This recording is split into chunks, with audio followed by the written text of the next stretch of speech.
If you want to shoot outrageous travel and landscape photography, then you'll love this week's video, as I share with you how to shoot beyond the native restrictions of my camera using movement to create beautiful images.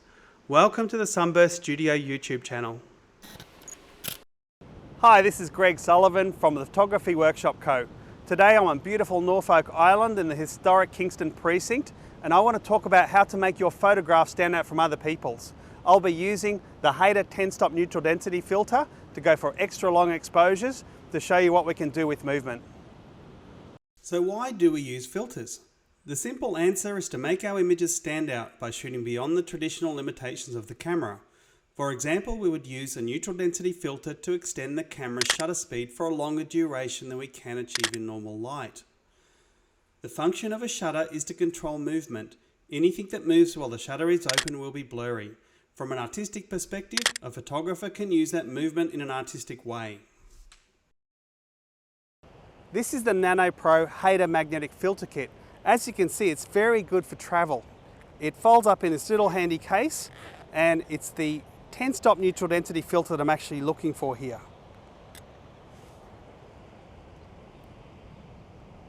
Now, I've already got the stepping ring, the 82mm stepping ring attached to the camera, and it uses magnets just to clip onto the front of the lens. As you can see, it's actually there's a very firm grip here. It's difficult to take it off.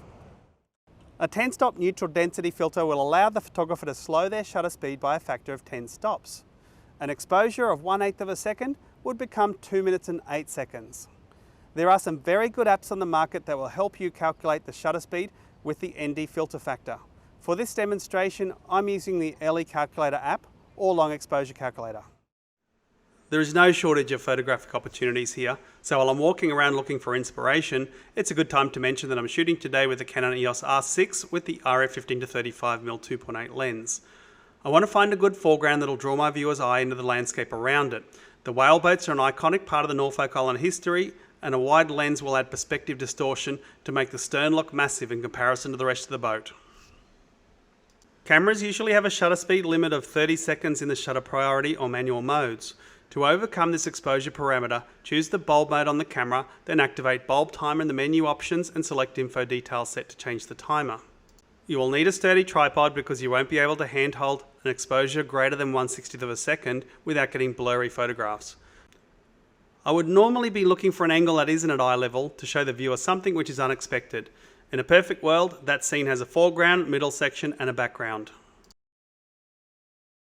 As the sun sets over Kingston Pier, I finally have some of the colour that I was looking for, and it's time to reveal my finished photograph. Here you have it. Shutter speed of 2 minutes and 8 seconds at f11 200 ISO with the help of a 10-stop magnetic neutral density filter. The raw file was processed in Lightroom with some small adjustments in Photoshop. Hope you enjoyed the video. If you'd like to see more from myself and my colleagues at the Photography Workshop Co., subscribe to our channel. All of the equipment that you see in this video will be listed in the details section. We hope to see you at one of our workshops soon. To find out more, go to thephotographyworkshopco.com. Thanks very much.